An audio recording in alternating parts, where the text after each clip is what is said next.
Welcome, everybody, to Pro Mindset Podcast. This is your host, Craig Domann. I am back from Germany, 3 weeks in Germany.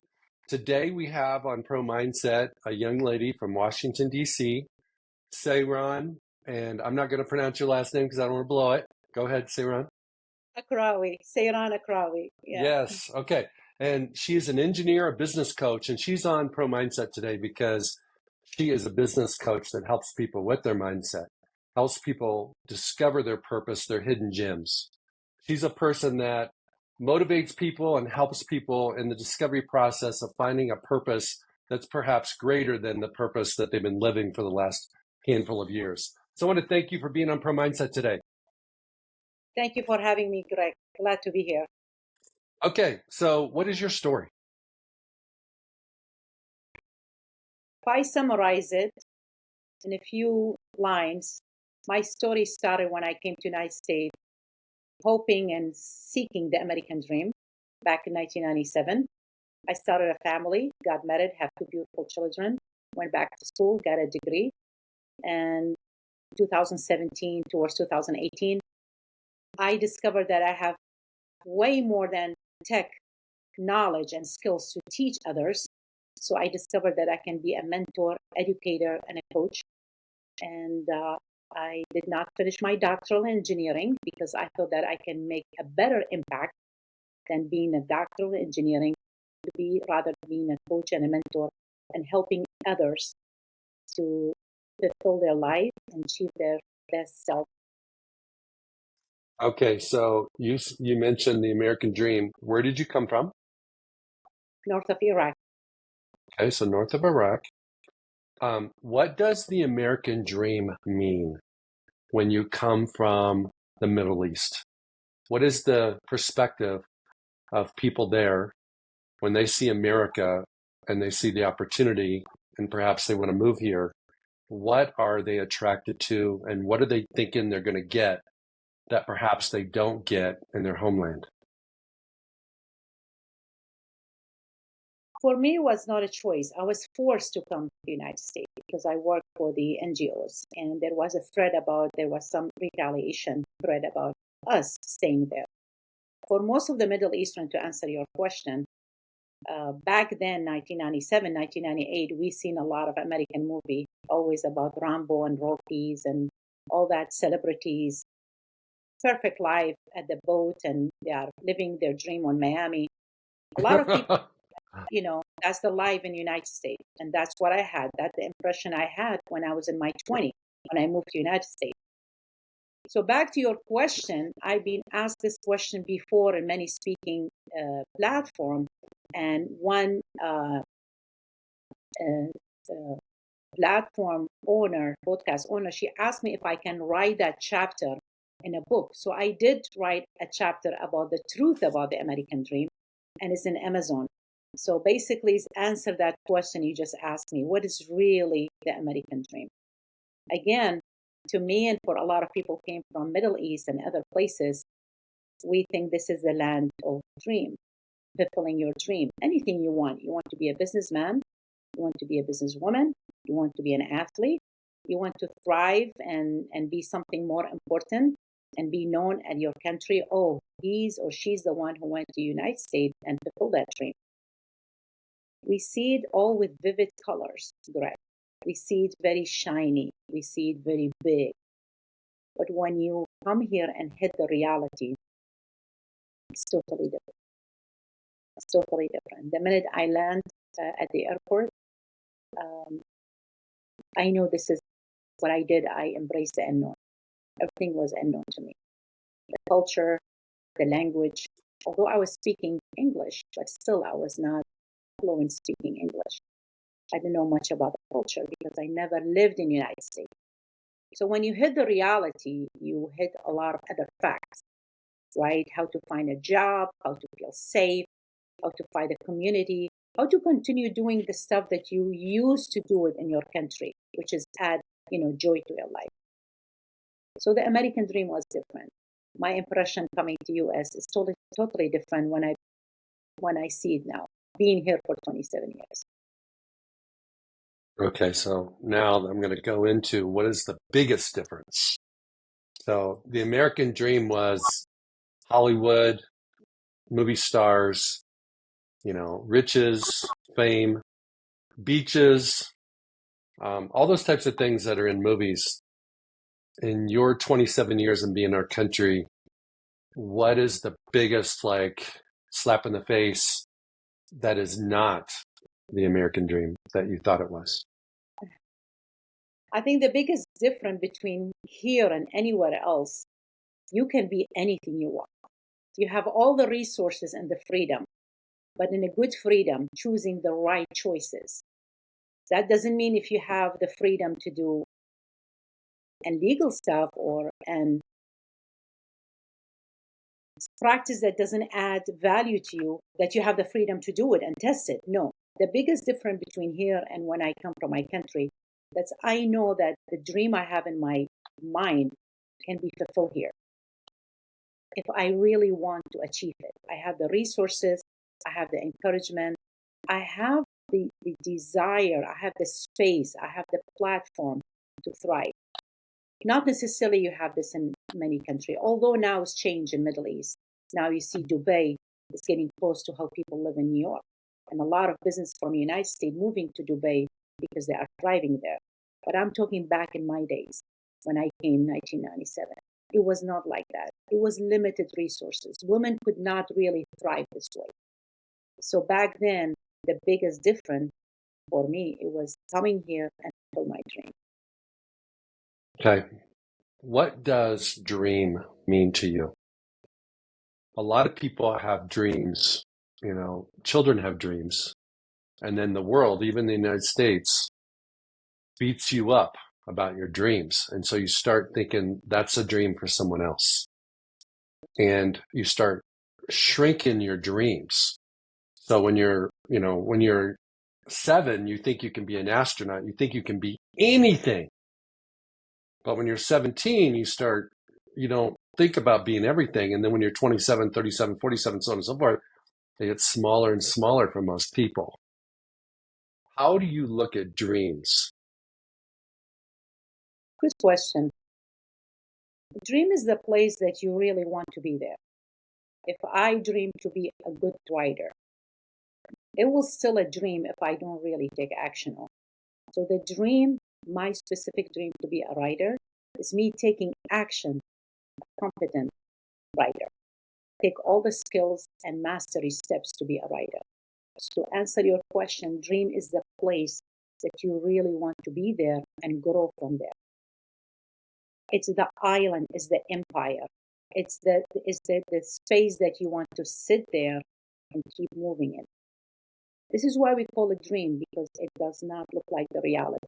You are in a place, it's comfortable, you make a living, you pay your bills, you have a nice family. Is that your dream? No.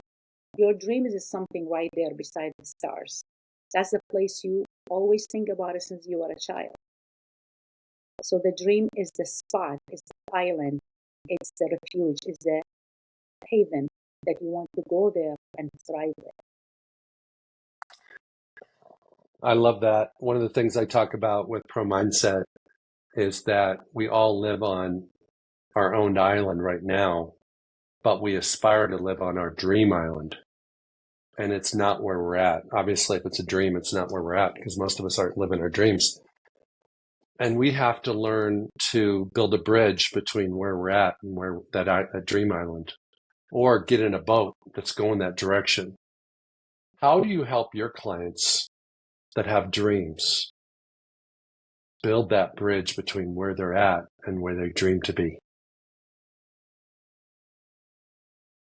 Most of the client, if I talk about the female tech, most of my clients are engineers, tech degree, they make good money, they have a stable life.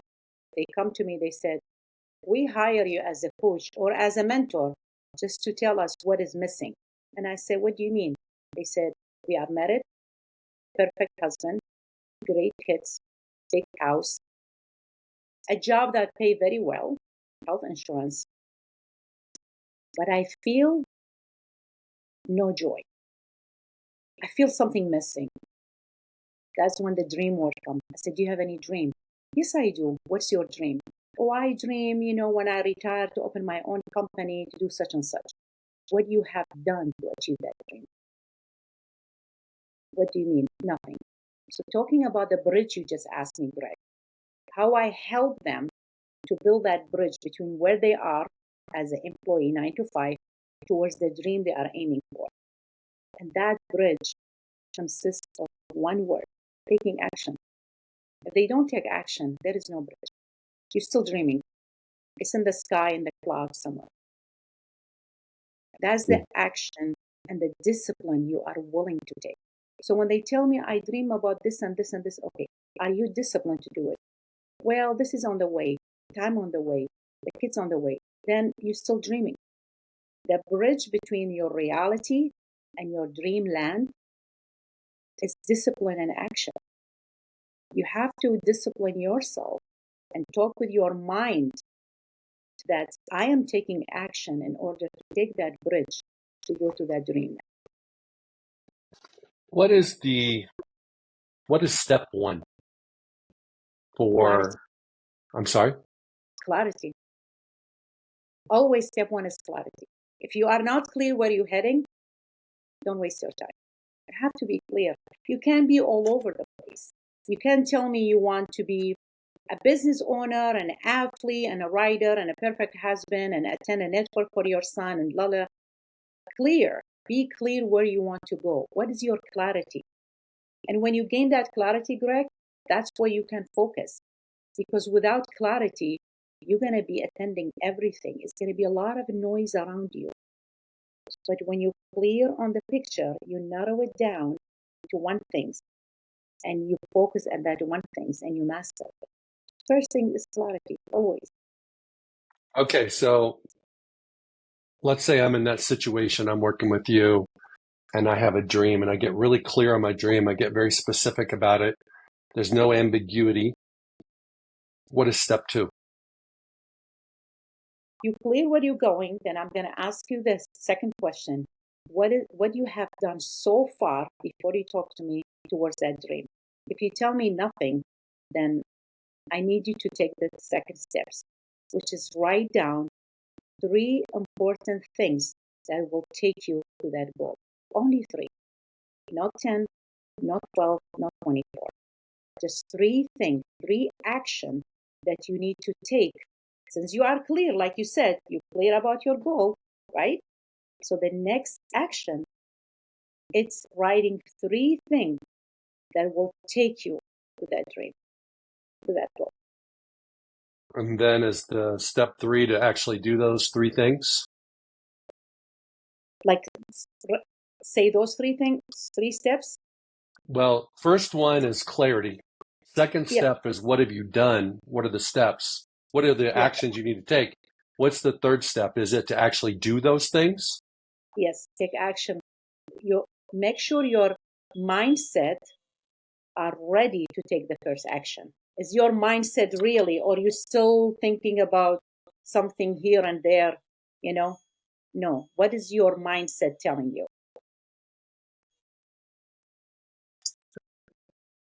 Offline, we talked about you celebrated a birthday yesterday. You took a 5 mile solo walk and you reflected and you maybe established some new visions for your own life. What do you have the most gratitude about in your life? And what are you most excited about in your future?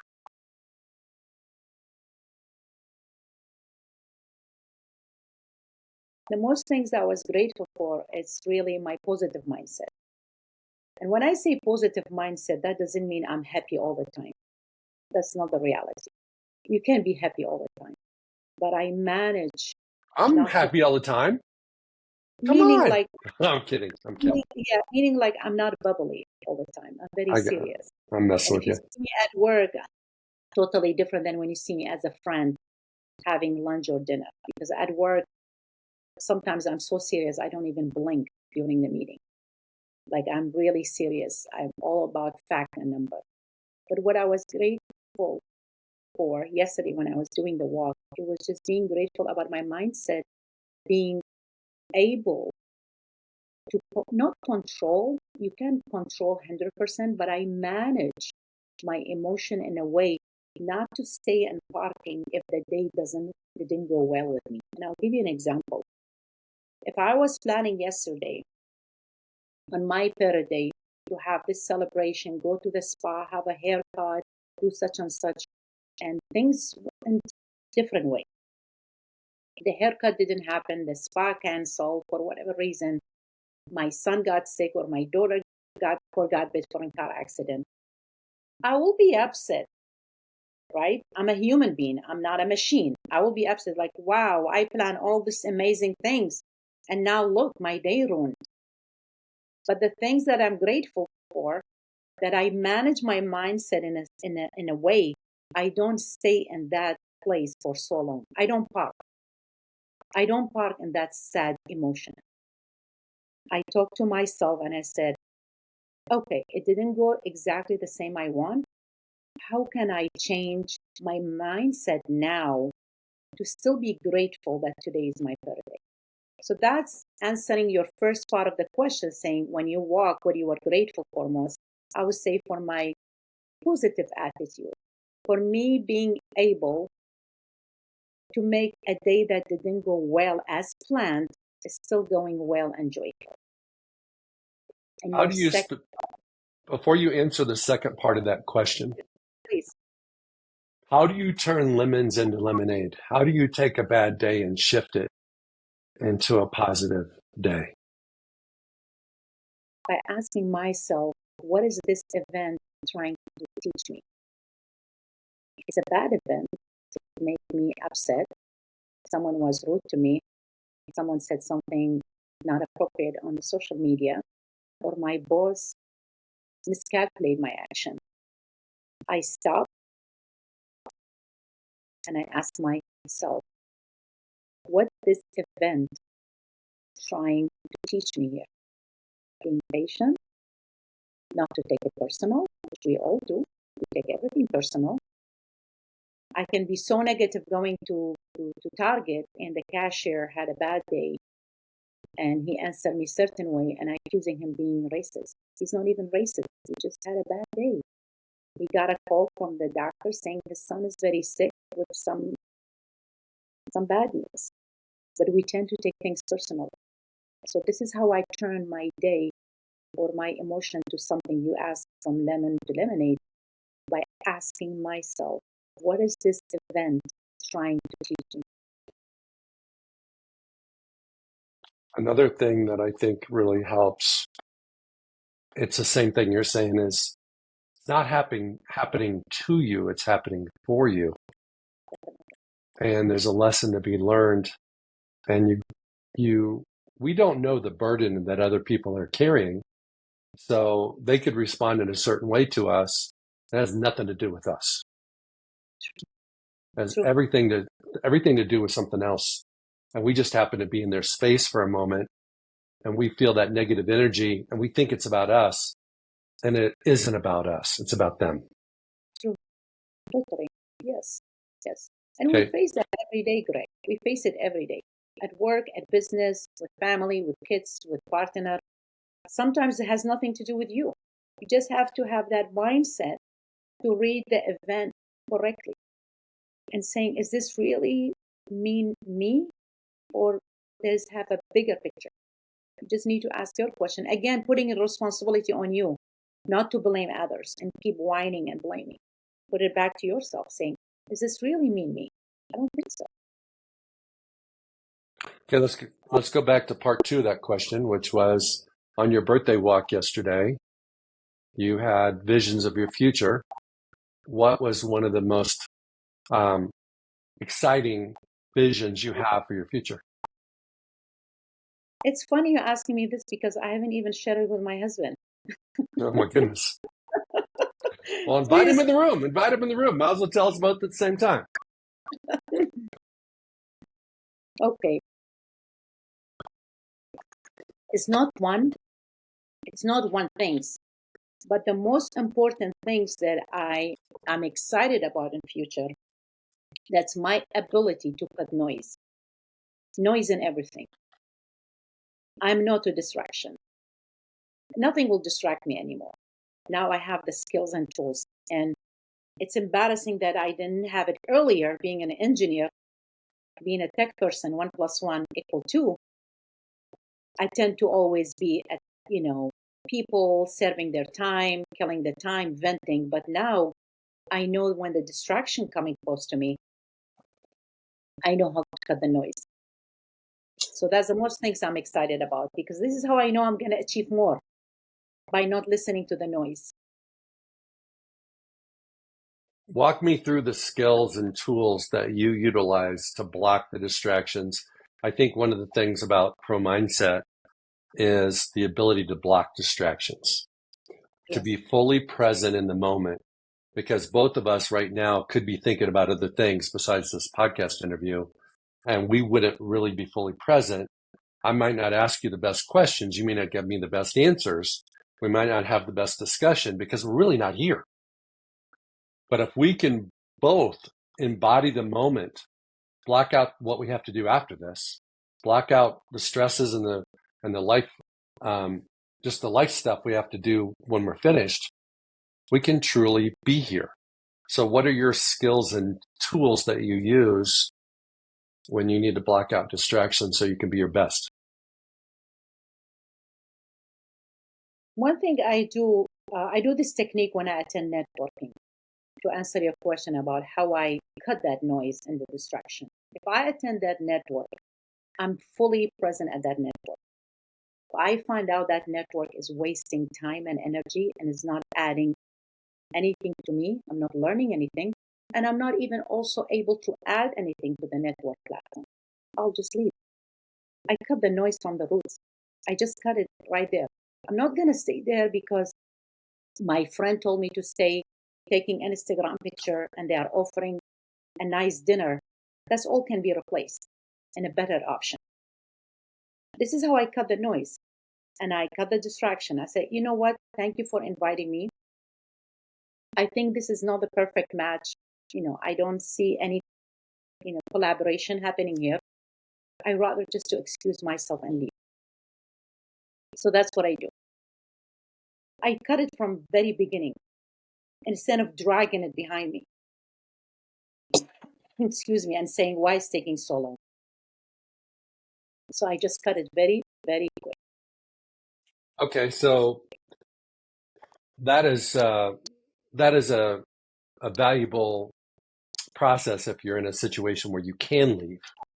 But let's say you're in your job, you're in a presentation, you're in a meeting, and you are trying to move, you're doing something in business where you've got to stay engaged, but your mind keeps leaving the moment and it keeps flashing to other places because you're distracted by, you're excited about something, you're stressed out about something.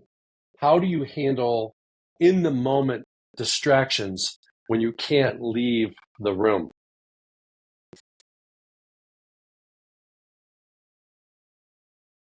Like you said, at work, and I'm in the room full of, let's say, 30 tech engineers. They are sitting. We listen to each other. It's a meeting. It's a mandatory place that I need to sit. How can I stay present? By me telling myself, hey, ego, sit down. This is not about you. Take 5 minutes, deep breath, refresh my mindset, and tell my egos, okay, it's not all about me. The event is not about me. It's about others. I'm not the center of the universe. I'm just part of this community. I'm part of this work meeting. I cut the noise by, if I'm not able to leave the room, I can't tell the people, or tell my boss, oh, I'm going for a walk because I can't be with you right now. That's not even appropriate, right? I'm in the meeting. But I can stay in the place, in the room, but go for the walk in my mind. Being quiet for 5 minutes and walk in my mind. So I do the walk in my mind. I'm still in the room physically, right? I'm not leaving the room. That's rude. But I'm walking in my mind. I'm resetting my mind. I'm saying it's not about me. Ego sleep.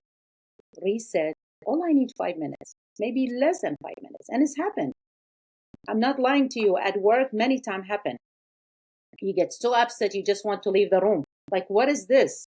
This doesn't serve me, right? This is all noise. We are meeting to meet again. We are scheduling a meeting to meet another time. Then why are you not solving the problem now? It's all wasting time and energy. But like you said, sometimes at work, you can't do that. But you can escape in your mind. Do the escape in your mind if you are not escaping physically from the work. Okay, so you just talked about a mind reset. And I think it's very valuable for people, especially performers and engineers, athletes, actors, lawyers, bankers, everybody that has a career. They get into situations where they've got to reset their mind in the middle of the moment, middle of the meeting, middle of the presentation, middle of the game, middle of the interaction with the potential client. One of the things that I've done through Pro Mindset is help people create a performance bubble that they step into this mental space before they get in the meeting, get on the field, get on the court, that protects them from all the distractions and only allows in what they want to let in. And then it has an escape hatch, because even though you can create one of these beforehand, you have this thought, oh, I forgot to do blank. I need to call so-and-so. And your brain's not there. So you've got to like put it in your phone notes, put it in your to-do list, whatever, your calendar, whatever it might be. And then you're back in the moment, because that's no longer a distraction, because you've made a note to deal with it later. For athletes, it's hypercritical that they have the ability to do a mental reset, because the game doesn't always go the way they were hoping the game would go. Well said, Greg. You said something very profound. You said, allow what is really need to go inside them. It's again back to you. You allowing what should affect you, and what is the rest is noise. You allow the productive critic as an athlete to get into you, then the rest it's all negative, toxic. For athlete, I relate because I was a swimming coach back in Iraq. I was a professional swimmer in my 20s, and I was not the best in the beginning. And when my coach was telling me how to be a better swimmer, there was other telling me, you cannot be a good swimmer. No, I'm 5'3". I'm not that tall. I do have a wide shoulder, but I don't have all the skills that make me a best swimmer. But what I did, I went back to your point. You said, I allow the productive critic or the notes from my coach to get to me, because that's what is taking me to different level. The rest is noise. The rest is all noise and distraction. Being an athlete, I'm sure you know that it's not an overnight thing. You're not going to be the Olympic athlete in a couple of years. It's a long journey. It's add up. It's a compile effort and action you do along the way. That's make you a good athlete. So back to you said, yeah, you have to be in a position and a mindset.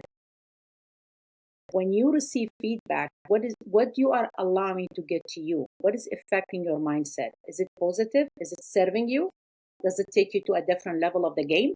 If not, then if it's not serving you, it's not making you a better athlete, it's a noise. You just need to brush it off and start over and reset your mind for your better performance. Agree. Okay, I'm going to bounce around on you. Let's go back to when you're coaching people to find their hidden talents and maybe their suppressed dreams, maybe their real purpose on this planet isn't their job. It's something else. How do you help people get that? Let's go back to step one, was clarity. How do you help people find their dreams when they've buried them so deep they can't remember them? So they can't get clear on them because they don't even know what they are. Good question. So when the client comes, not all the time they are clear what they really want. Going back to the tech women I told you, I think the earlier, when they were asking me a question, they have a job, pay well, their financial is perfect, kids as well, husband is, everything's perfect. But when I ask them, then why are you hiring me as a coach, as a business coach? Well, we take the week day by day, we go to work, we come back, there is no sense of purpose. There is no. So they have the job, they have the expenses, they have the accessories, but they don't have that sense of belonging. They feel they have no value. They are not adding anything. They are not contributing on the society or the community. And I ask them, okay, do you have any hobby? Do you have any hidden talent? Are you an athlete?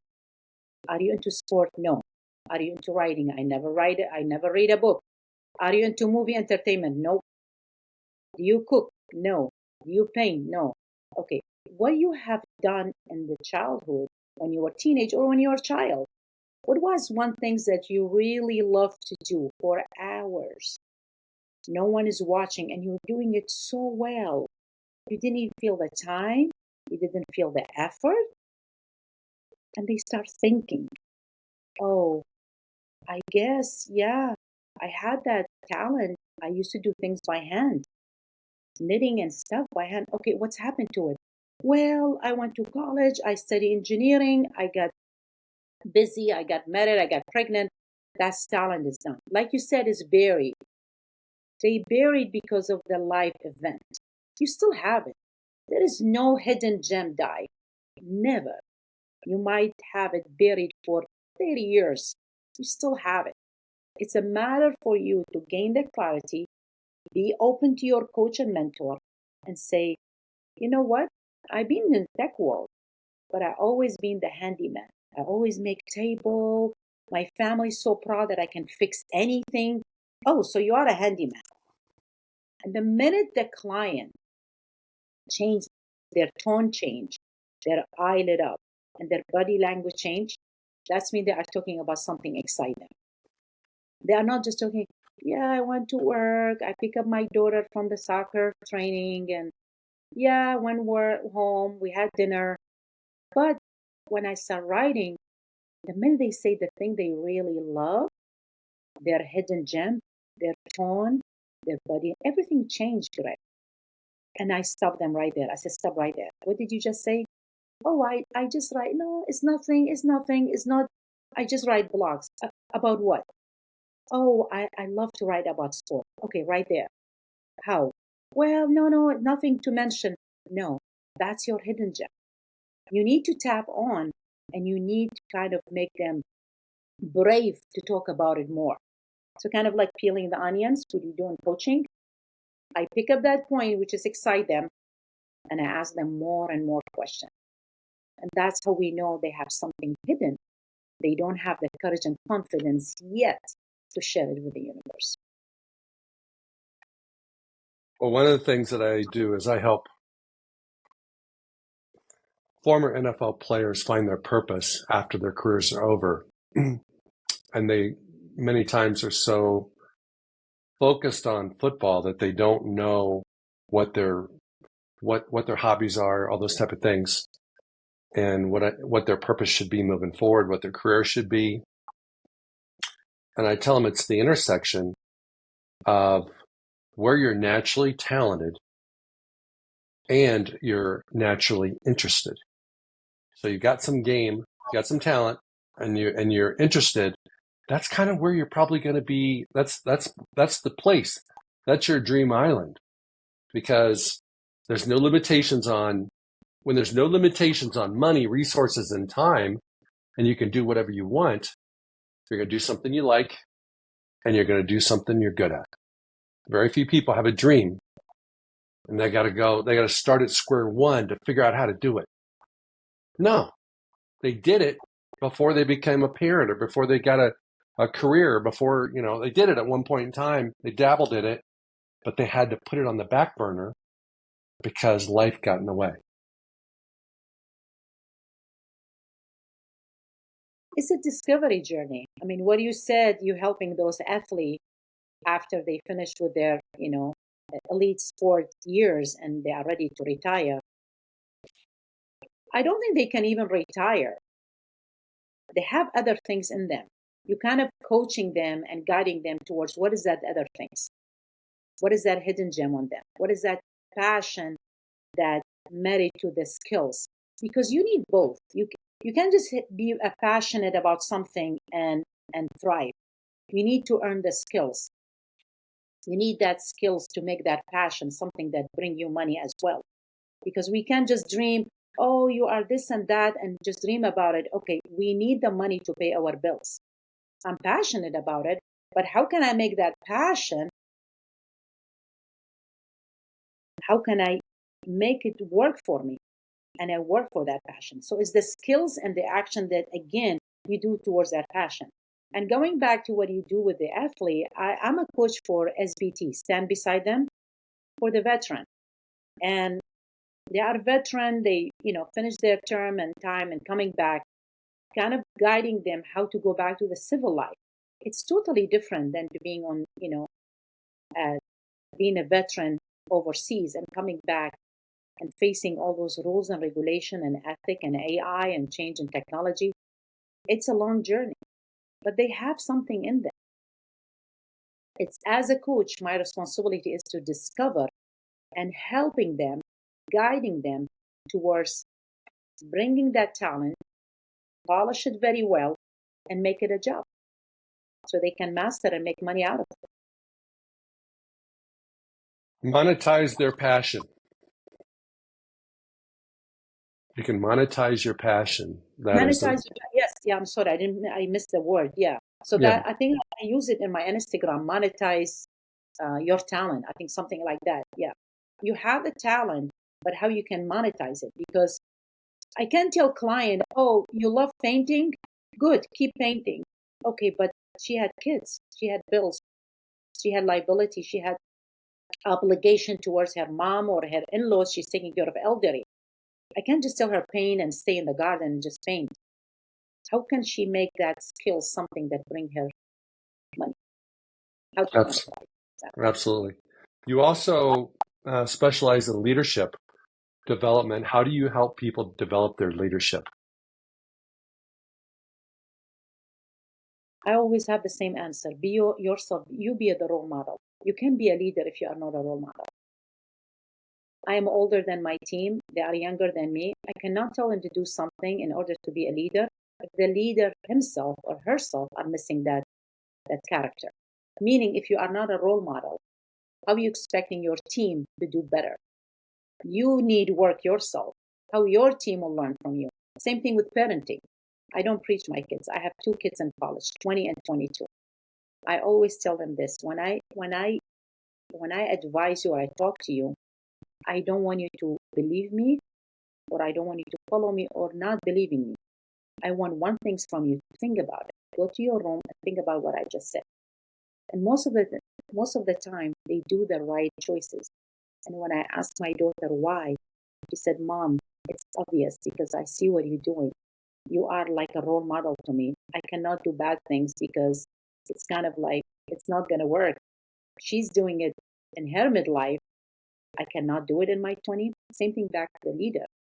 If you are a leader in a team and you expecting the guys who's 20 years younger than you to be mindset positive, disciplined, team player, work hard, all the thing you are preaching to them, and they look at you like, Greg, you have to really master it yourself first in order to make your team follow you.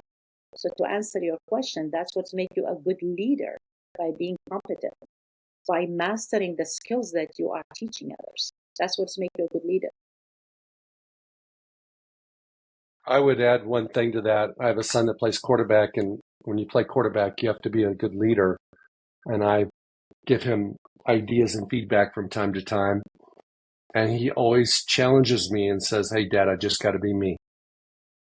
And I think that to be a great leader, you just have to be you.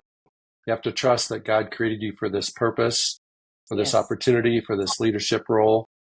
And if you're trying to be somebody else, you're going to come off as a fraud and nobody's going to follow you. totally, totally. Yeah. Well said, Greg, because if you are not you, you are losing your soul. We all made differently. Like you said, God brought us here to be different aspects of human, helping each others. But if you are not you, you're losing the soul. There is no authenticity here. You can be really real to others. I want to circle back to your kids and parenting. I think one of the things that I've ventured into the last handful of years is the role of being a consultant and a mentor. I started out as a protector, and then I graduated into being a coach. But the kids at certain points they don't want a coach. They just want a consultant. And so I think it's really important as a parent, if you're a parent out there, to listen to your kids on when that transition takes place, because coaches push, mentors pull.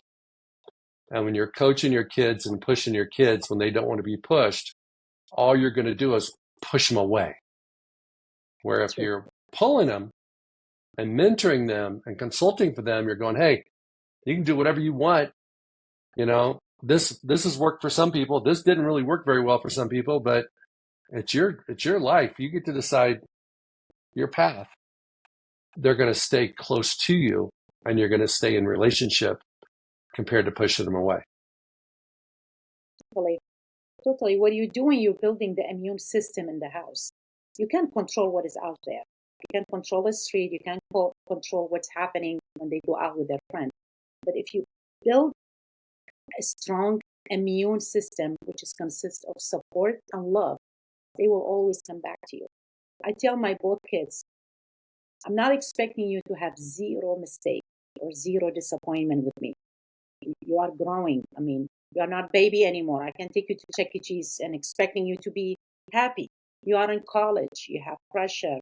You have a lot of expectation from outside and from us. But I want you to know that this house is full of love and support. Anytime you make a mistake, as long as you trust me that I can be a source of support, you are always welcome back. There is a lot of love here. You are not only protected, I like to use this is why the protection, there's certain words annoy kids. This is why when you said, oh, I'm a friend with my kids, I don't like that sentence. Right? You can be friend with your kids. It has to have some sense of authority here. I'm their mom. I'm not their friend.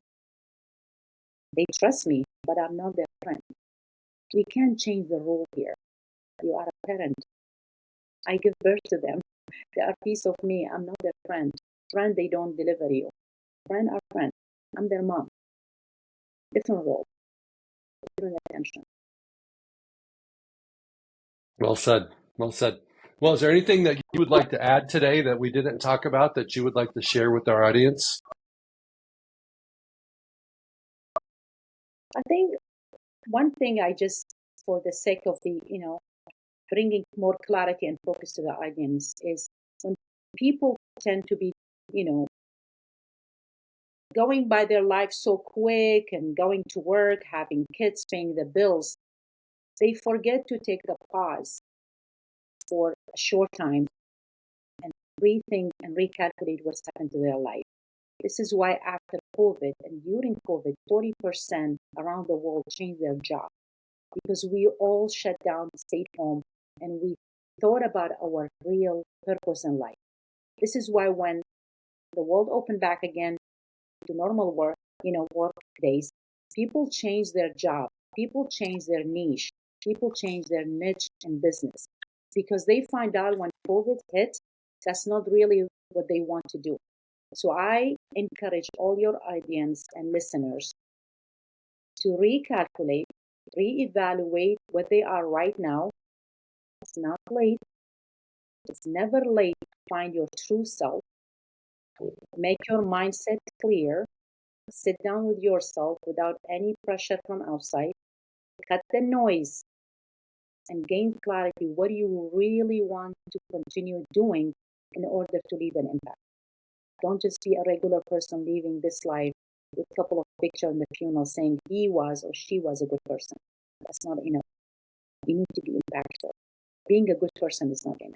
You have to make a change. That's the purpose of you to be in this life. to make a change. I like that. I do think, especially in America, everybody's going so fast and our phone is in our hand at all times. And you have access to noise, social media, news, email, text, 24/7. And you don't have enough time. We don't spend enough time just reflecting on where am I at? Where do I really want to go? What kind of purpose do I really want to live? What kind of impact do I want to make? What legacy do I want to leave? All those different types of things that you can't do it unless you quiet your mind and slow down your speed. Quiet your mind. Totally. We need that quiet. Yes, very necessarily, because if you don't listen to yourself, all you're doing is just continuing the noisy day and you're just picking up the noise from around you. It's all about the mindset, like you said. Well, I want to thank you for being on Pro Mindset today. I want to encourage people to think about what you talked about. You know, get clear on your purpose, get clear on your dreams, take action, slow down. I think the underlying thing that you talk about that we never talked about today was have the courage to take a step in the direction that you really want to go instead of staying on the hamster wheel that you're on, that you're content, but you could be more happy if you actually were courageous and took a step in the direction of your dreams. Well said. Yeah. Get the courage and start now. Not in an hour, now. Do it now. Do it Just now. right Okay. now. Well, I want to wrap this up by saying everybody that hasn't gotten a copy of my book, Pro Mindset, you can find it on craigdomann.com. And I want everybody to have a wonderful day today and go chase your dreams. Thank you, Greg. Thank you very much. It's Craig Domann, the host of Pro Mindset Podcast. I want to thank you for listening or watching today's show. And you can catch us every week on the normal social media platforms like YouTube, Facebook, Instagram, and all the listening podcast platforms. I hope you enjoyed today's show. And more importantly, I hope you gained a pro mindset insight. Please be sure to rate and review Pro Mindset Podcast. And I look forward to catching up with you on our next show.